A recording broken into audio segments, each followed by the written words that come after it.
where people are just starting to understand how much damage the water has done in that town. Emergency leaders say it'll be likely several days before water levels start to drop in neighborhoods, and even longer to put a dollar figure on all the damage. Ken Erdahl spent the day in Waterville as people begin to pick up the pieces. This is the worst it's ever been. Travel down just one of Waterville's waterlogged roads, and the reality of a days-long flood quickly sets in. We evacuated, and I'm living with my daughter and son-in-law. The ropes, if you can see them way out there, that's probably a block away from us. That's where the actual beach is.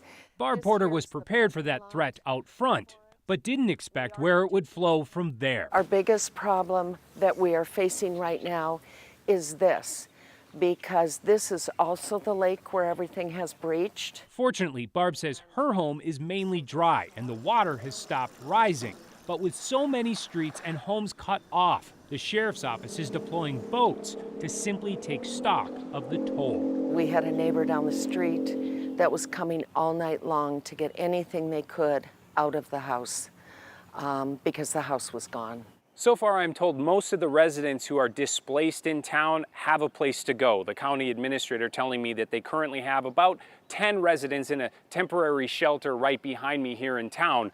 But they're in the process of trying to find a bigger space and longer term shelter, because even though the water itself has stabilized for right now, they're not only worried about what's to come from above, but what's coming from the watershed. He said with the way that things look right now, they could be looking at another few weeks of high water. Weeks? That don't sound like fun. Pete Needis says his first floor has been swamped since Sunday, and today was the first time he could get there with waders. People were picking each other up by kayaks and the duck boats and stuff, helping us move out of here. This trip, they'll be fully evacuated, and now they just hope pumps manned by the Minnesota National Guard continue to keep the city's sewer system from backing up and eventually help all this community's inhabitants get back home. You know what? It's only stuff, and stuff you can either fix or replace. Nobody got hurt. I haven't heard of any injuries or any drownings, so that's good. Well, meantime, the Rapidan Dam in Blue Earth County is still standing tonight as water flowing through it slowly starts to come down.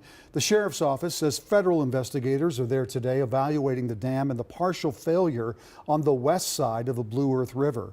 Right now, the sheriff's office says there are no mass evacuation plans at this time, and if the dam does collapse, the river could rise another 2 feet and that no cities are in any danger.